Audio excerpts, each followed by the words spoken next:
اصلی معنوں میں تصنیف ہوتی تھی، ہمیشہ مرتبہ لکھا، کبھی مولفہ یا مصنفہ کا لفظ نہ لکھا۔ آل انڈیا مسلم ایجوکیشنل کانفرنس کے مشہور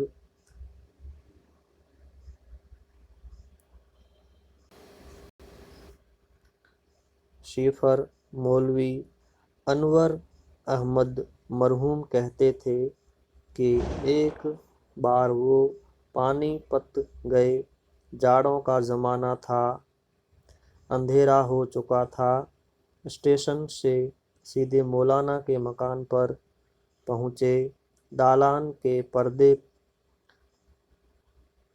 پڑے ہوئے تھے، انہوں نے پردہ اٹھایا اور جھانک کر دیکھا، مولوی صاحب فرش پر بیٹھے تھے اور سامنے آگ کی انگیٹھی رکھی تھی، انہیں دیکھ کر بہت خوش ہوئے اور اٹھ کر ملے اور اپنے پاس بٹھایا، مزاج پرسی کے بعد کچھ دیر ادھر ادھر کی باتیں ہوتی رہیں، اس کے بعد کھانا منگوایا۔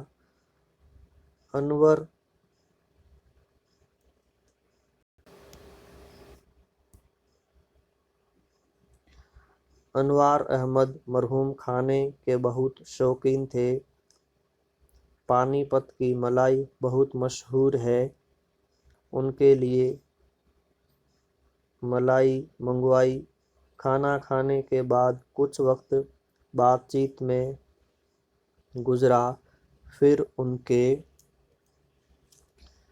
لیے پلنگ بچھوا کر بستر کروایا اور خود آرام کرنے کے لیے اندر چلے گئے، یہ بھی تھکے ہوئے تھے،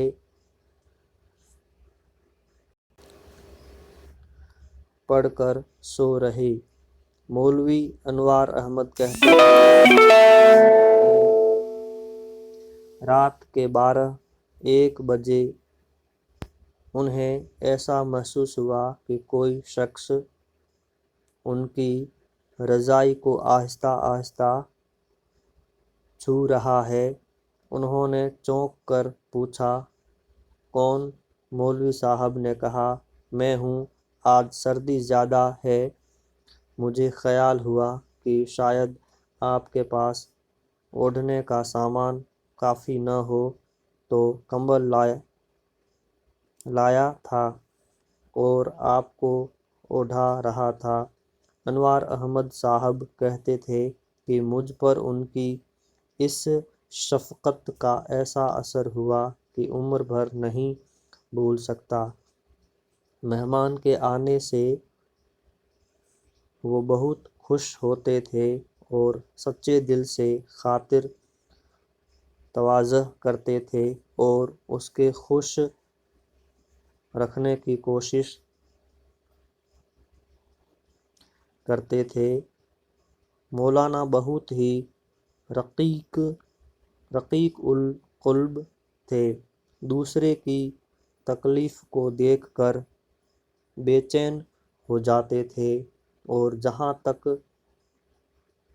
اختیار میں ہوتا اس کے رفع کرنے کی کوشش کرتے تھے، حاجت مندوں کی حاجت روا کرنے میں بڑی فراخ دلی سے کام لیتے تھے۔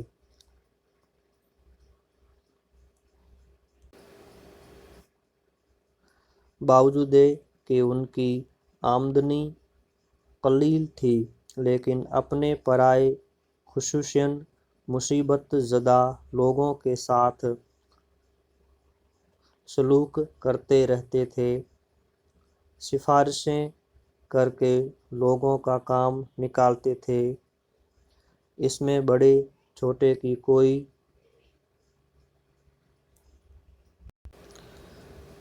تہجیش نہ تھی،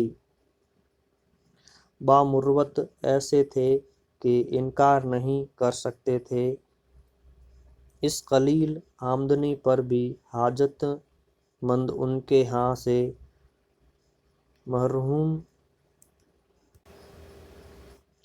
محروم نہیں جاتے تھے۔ تعصب ان میں نام کو نہ تھا۔ ہر قوم و ملت کے آدمی سے یکساں خلوص اور محبت سے پیش آتے تھے۔ ہندو مسلم اتحاد کے بڑے حامی تھے۔ جب کبھی ہندو مسلم نزاع کا کوئی واقعہ سنتے تھے تو انہیں بہت رنج و افسوس ہوتا تھا۔ تحریر و تقریر میں تو کیا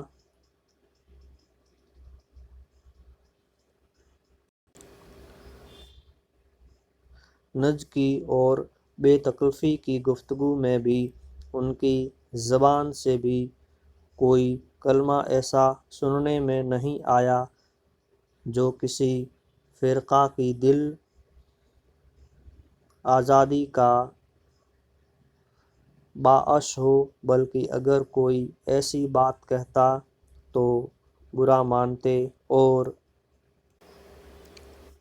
نصیحت کرتے تھے۔ بے تعصبی کا وقف انہی لوگوں میں پایا جاتا ہے جن کی طبیعت میں انصاف ہوتا ہے۔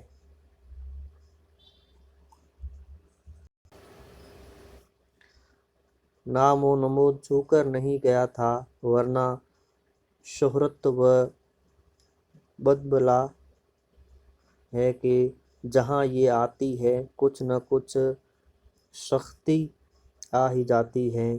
ہمارے شاعروں میں تو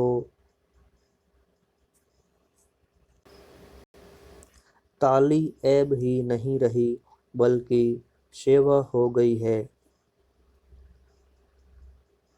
وہ سیدھی سادی باتیں کرتے تھے اور جیسا کہ عام طور پر دستور ہے، باتوں باتوں میں شعر پڑھنا، بحث کر کے اپنی فضیلت جتنا اور اشارے کنایے میں دوسروں کی تقریر اور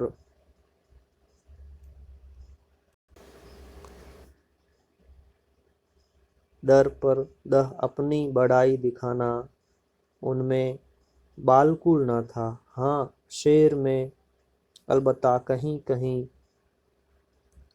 تعلی آ گئی ہے، مگر وہ بھی ایسے لطیف پیرائی میں ہے کہ خاکساری کا پہلو وہاں بھی ہاتھ سے جانے نہیں پایا۔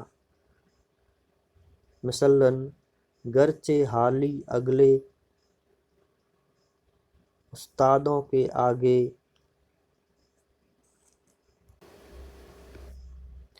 یچ ہے، کاش ہوتے ملک میں ایسے ہی اب دو چار یچ، یا مال ہے نایاب پر گاہک ہیں اس سے بے خبر، مال ہے نایاب پر گاہک ہے اس سے بے خبر، شہر میں کھولی ہے حالی نے دکان سب سے الگ۔